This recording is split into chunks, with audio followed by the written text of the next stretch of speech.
¿Qué tal? Les doy la bienvenida. Mi nombre es Elías González y esto es el blog Amanecer, blog de mística, filosofía, espiritualidad, psicología, ciencias sociales y un montón de cosas más que vamos aquí comentando.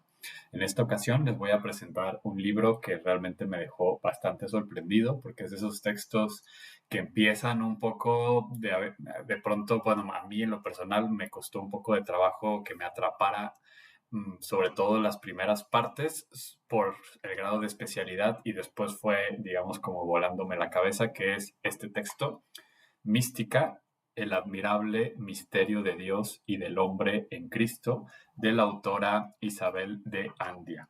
Es un texto publicado por la editorial Sígueme, que como suele caracterizarles, pues bueno, es un trabajo editorial exquisito, bellísimo, vale muchísimo la pena pues adquirirlo, leerlo, ya meramente por el trabajo editorial.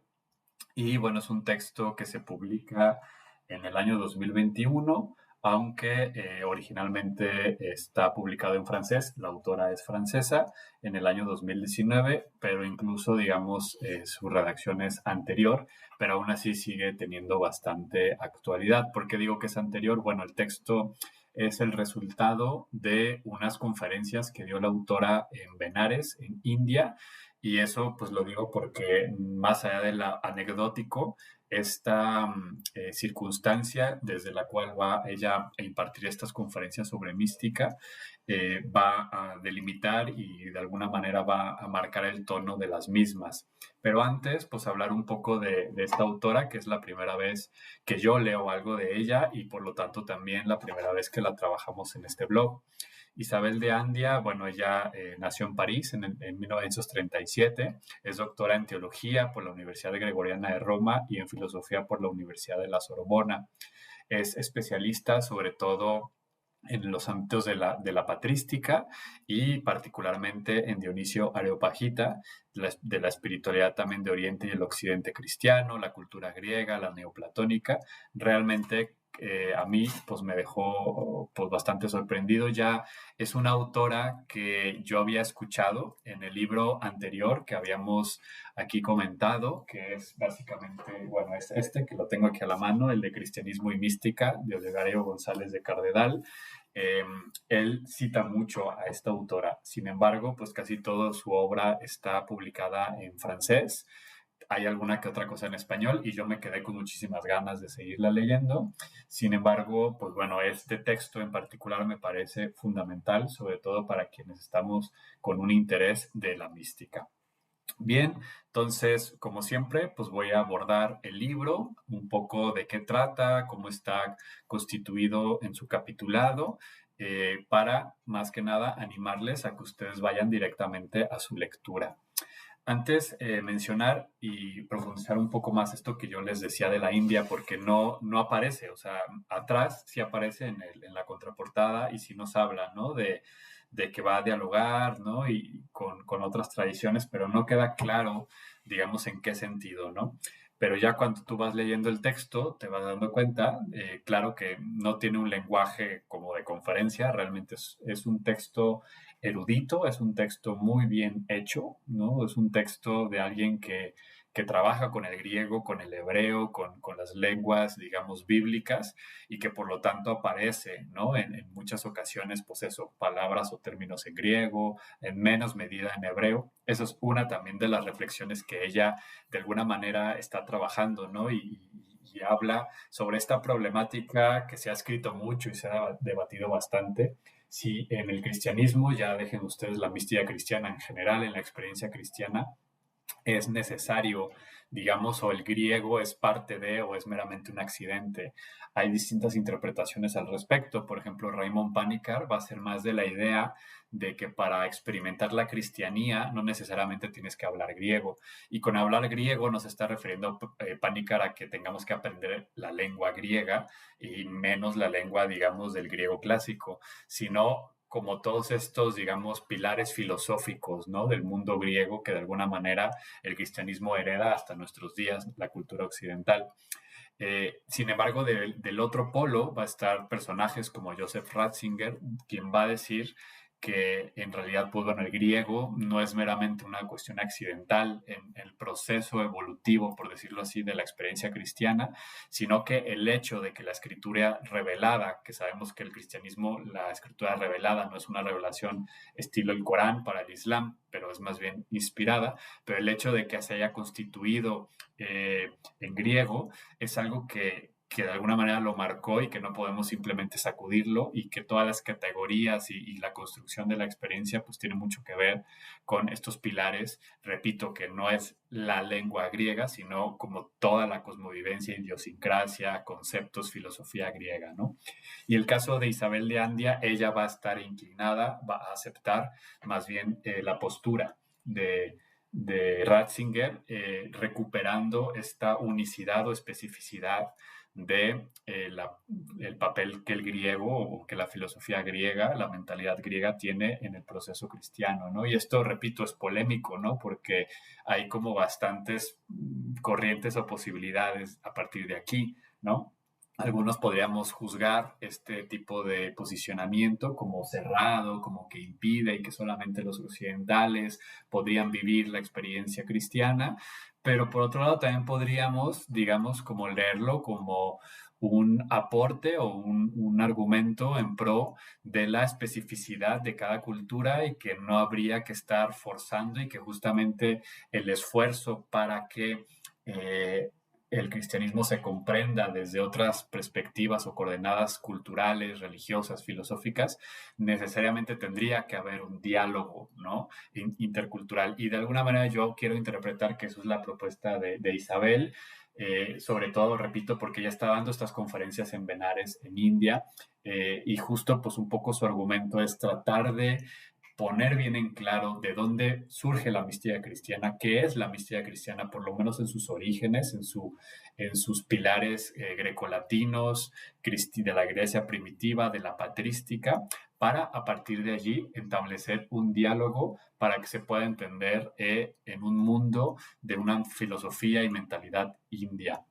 De hecho, pues un autor con el que va a dialogar muchísimo es Jules Monchanin, ¿no?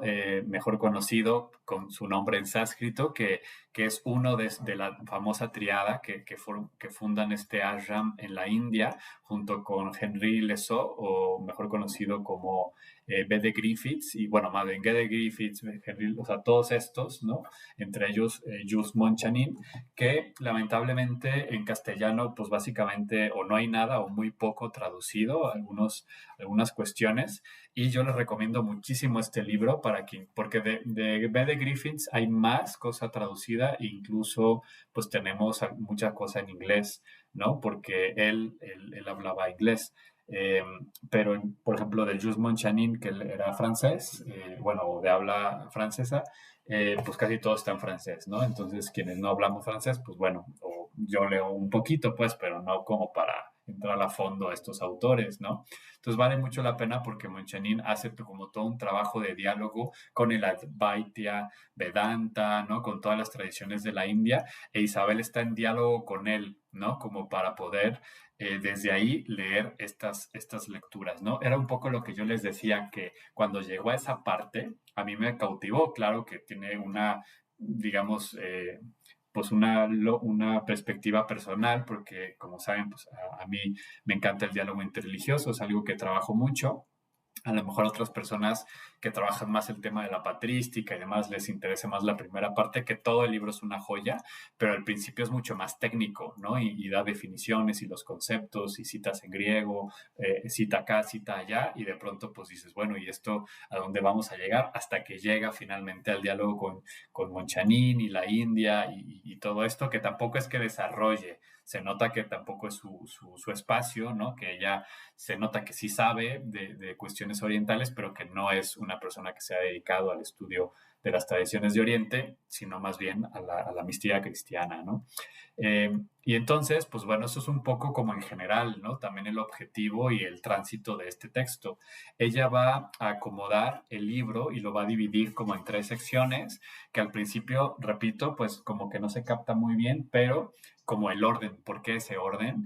Y después tiene todo el sentido del mundo, ¿no? Que lo explica ya desde el inicio, ¿no? Pero caes más en la cuenta conforme lo vas leyendo, y cuando llegas llegas a la conclusión, ¿no?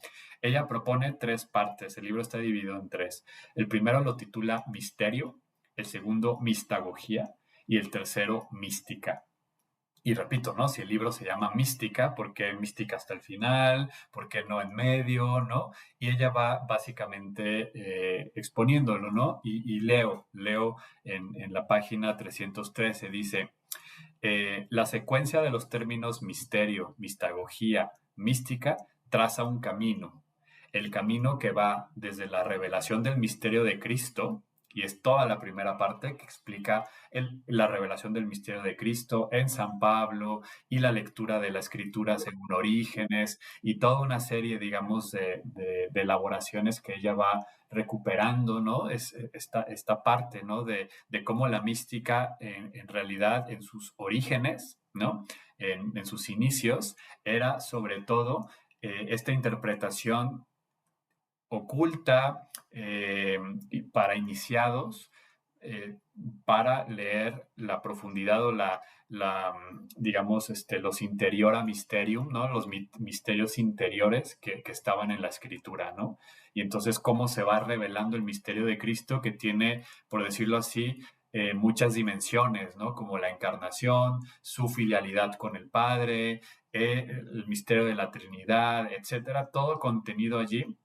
Por eso, la mística de los primeros siglos es sobre todo una lectura interpretativa, analógica, hermenéutica de la escritura, ¿no? Y tenemos claramente, y eso se va a trabajar también en este texto, los comentarios tanto de Orígenes, Gregorio de Nisa y otros a el Éxodo, ¿no? Por ejemplo, sobre la vida de Moisés de Gregorio de Nisa, o los comentarios también al Cantar de los Cantares, que va a ser uno de los textos fundamentales de que se dialoga con la mística cristiana, el Evangelio de San Juan, ya ni se diga. Entonces, toda la primera parte del libro nos habla de el misterio, ¿no? ¿Cuántas veces aparece? Porque aunque el concepto de mística como tal, que lo hemos desarrollado aquí ya ampliamente en el canal, que tiene que ver con este gesto de cerrar la boca y los ojos, de ir hacia adentro, no aparece la palabra mística en toda la escritura y sin embargo, el de misterio, ¿no? Y sus digamos, distintas eh, como paralelismos o declinaciones del término, sí aparece, ¿no? En el libro de sabiduría, aparece en San Pablo varias veces. Entonces, ¿qué significa este misterio de Cristo o el magnum misterio, ¿no? De Cristo, que tiene que ver con el matrimonio entre Cristo y su iglesia, ¿no? Entonces, todo de esto habla la primera parte, ¿no? La segunda, titulada Mistagogía, pues tiene que ver con eso, ¿no? El camino que va desde la revelación del misterio de Cristo, ¿no? Eso ya lo leí, sigo citándola, hasta la introducción de este misterio por los sacramentos de la Iglesia. Mistagogía quiere decir acción de introducir o llevar de la mano hasta el misterio, ¿no? Entonces, eso es básicamente lo que significa mistagogía. Repito, acción de introducir o llevar de la mano hasta el misterio. Pero, ¿qué era la mistagogía, no? ¿Qué era este esfuerzo mistagógico de los primeros cristianos? Y voy a leer básicamente también aquí, ya en otra parte del libro, lo que habría que entender por mistagogía. Cito, la escritura nos da a conocer el magnum mysterium de Cristo y de la Iglesia, pero solo la mistagogía, como su nombre indica, nos conduce hacia y nos hace entrar en este misterio, por medio de los sacramentos de iniciación, el bautismo, la unción y la Eucaristía, que nos permiten vivir en él. Entonces, básicamente la mistagogía, si bien hoy, siglo XXI, entendemos por mistagogía algo más, ¿no? Entendemos también, por ejemplo, los grandes mistagogos, como podrían ser Ignacio de Loyola con sus ejercicios, los textos de Santa Teresa de Jesús, etcétera, etcétera, todos los grandes itinerarios que las órdenes religiosas, que las teologías han propuesto como caminos espirituales de iniciación en los misterios, pues eso es mistagogía, ¿no? Pero en un inicio, mistagogía era básicamente los sacramentos, porque era a través del bautismo, la Eucaristía y la unción que se lograba, digamos, iniciar a una persona, capacitarla profundamente para, en el proceso del famoso catecumenado y los sacramentos, llevarla a ir experimentando, ir saboreando estos misterios, ¿no? Que no está por demás decir, aunque lo hemos repetido en múltiples ocasiones en este canal, que pues esto de el saber místico trasciende la cuestión erudita, libresca, académica, ¿no? Esto tiene que ver con una experiencia. Y entonces los iniciados no tiene que ver con un rito pseudomágico o tampoco con una cuestión de que ya pasó un examen, sino que se le va capacitando, se le va acompañando, se le va transmitiendo estos misterios a través pues del estilo de vida de las comunidades cristianas, a través de la lectura de las escrituras e ir saboreando y sobre todo a través de la oración, pero de manera muy particular el empujón importante son los sacramentos. Y termino la cita que quería recuperar. Ya vimos misterio, mistagogía y ahora, ¿no?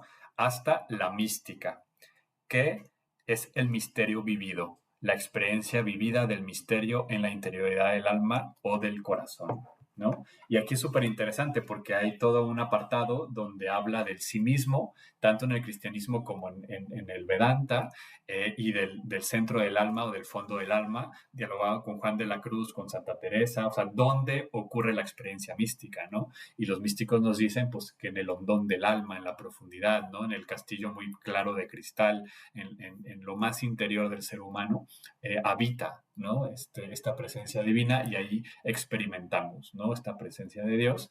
Y en ese sentido, pues la mística ya sería la mística vivida o el misterio vivido, ¿no? Entonces pasa del misterio, ¿no? Que es la elaboración de todos estos misterios, según lo entendemos en la escritura, San Pablo, cómo se va expresando, la mistagogía, todos los procesos de iniciación, de acompañamiento, los itinerarios para ir sensibilizándonos a esta dimensión profunda que nos habita. Y tercero, la mística, que ya es el misterio vivido, ¿no? Ya cuando se va experimentando y viviendo en la cotidianidad con los frutos propios de la mística cristiana, como es las virtudes teologales, la caridad, el amor, sobre todo esto, ¿no? El amor, el matrimonio espiritual, distintos conceptos, ¿no? Hay mucho más que decir de este libro, porque creo que además es una zambullida genial a toda una discusión sobre la mística en Francia. Como les decía, pues bueno, los autores franceses en muchas ocasiones no todos han sido bien traducidos o ampliamente traducidos al castellano. Por ejemplo, Jacques Maritain, ¿no? Que no Maritain, que no es como muy accesible, es un pensador complejo y que luego sus obras pues ya no hay como, por lo menos en castellano, nuevas ediciones, etcétera, y que además todo esto se plasma o forma parte de discusiones sobre la mística que se llevaron a cabo en Francia antes del Concilio Vaticano II. De hecho, ella lo elabora mucho, que parece que en Francia antes del Vaticano II hubo mucha cosa, ¿no? No solo Maritain, Michel de Certeau, Lacombe, Henri Lubac y todos estos teólogos, o sea, que estuvieron discutiendo sobre el estatuto de la mística, ¿no? Que desde principios del siglo XIX también hubo debates entre carmelitas y dominicos, o sea, como que hubo todo eso y de alguna manera, ¿no? El Concilio Vaticano II como que apaciguó esa discusión y ubicó la centralidad en otras cosas y dice Isabel de Andia, las ciencias humanas, digamos, se apropiaron de alguna manera del relevo del estudio de la mística, no porque no se siga estudiando en la teología, pero como que era un boom antes del Vaticano y después como que disminuyó el interés.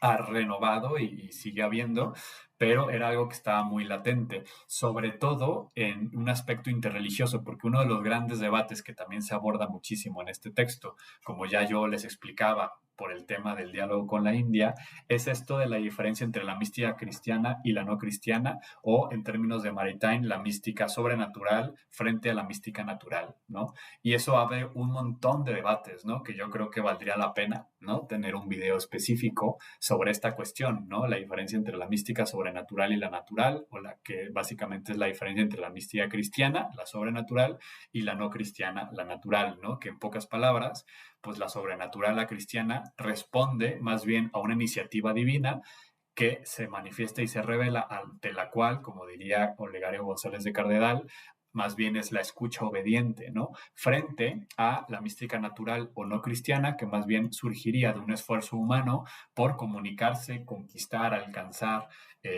lo divino, y lo divino, digamos, de alguna manera simplemente está allí para ser contemplado o ser alcanzado, ¿no? En la mística sobrenatural sería la propia divinidad la que sale al encuentro, ¿no? Del amado, entre otras diferencias que son discutibles, ¿no? Que yo simplemente estoy como poniendo sobre la mesa lo que dicen esos autores, al igual que el libro de Olegario González de Cardenal, perdón, Isabel, pues yo la ubicaría dentro de un esfuerzo bastante ortodoxo en el buen sentido, ¿no? Estoy utilizando para estos dos textos, ¿no? que hemos estado comentando últimamente, son textos ortodoxos en el buen sentido, o sea, intentan ir a la fuente, ir a la raíz, intentan ser muy precisos con los conceptos, dudar de a veces cosas muy bien intencionadas, pero que podrían estar más bien motivadas por desconocimientos o por puras buenas intenciones que también pueden devenir en muy malos resultados, ¿no? Como por ejemplo, bueno, al final toda la mística dice lo mismo, todos los místicos de todas las tradiciones dicen lo mismo, etcétera, ¿no? Y aquí más bien intentan como aterrizar mucho en la mística cristiana en su especificidad. Muchas cosas, pues sí, son debatibles porque efectivamente parece mantenerse como esta superioridad, ¿no? La mística sobrenatural frente a la natural, ¿no? Cosas por el estilo. Pero más allá de eso, creo que son de estos autores, autoras con las que vale muchísimo la pena conocer, porque de alguna manera están, ¿no? En un posicionamiento, como bien lo dice Isabel de Andia, por ejemplo, ella, pues poniéndose de lado de la interpretación de Joseph Ratzinger respecto al lenguaje, el papel que juega el griego, la idiosincrasia, la filosofía griega en el cristianismo, frente pues a otros autores que nos encantan aquí en el canal, que exploramos muchísimo, como es Raymond Panikar, que estaría como en el otro polo, ¿no? Pero de alguna manera también este contraste ayuda para profundizar, porque son autoras muy serios, ¿no? Con mucha profundidad y que vale la pena leerles. Muy bien, pues básicamente con esto terminaría este video. Espero que les haya gustado, que nos dejen sus comentarios, sus revires, sus preguntas, que también pues se suscriban al canal, que compartan este video para seguir generando también como más contenido. Repito simplemente la información. El libro se llama Mística, el admirable misterio de Dios y del hombre en Cristo, autora Isabel de Andia, Isabel con Y, en la editorial Sígueme. Súper recomendado, muy interesante, muy profundo. Y bueno, me despido. Mi nombre es Elías González. Por acá les voy a dejar un video donde aparecen la portada de varios de mis libros, por si les interesa conseguir alguno. La mayoría se puede conseguir en internet y demás. Pues que estén muy bien y nos vemos hasta la próxima.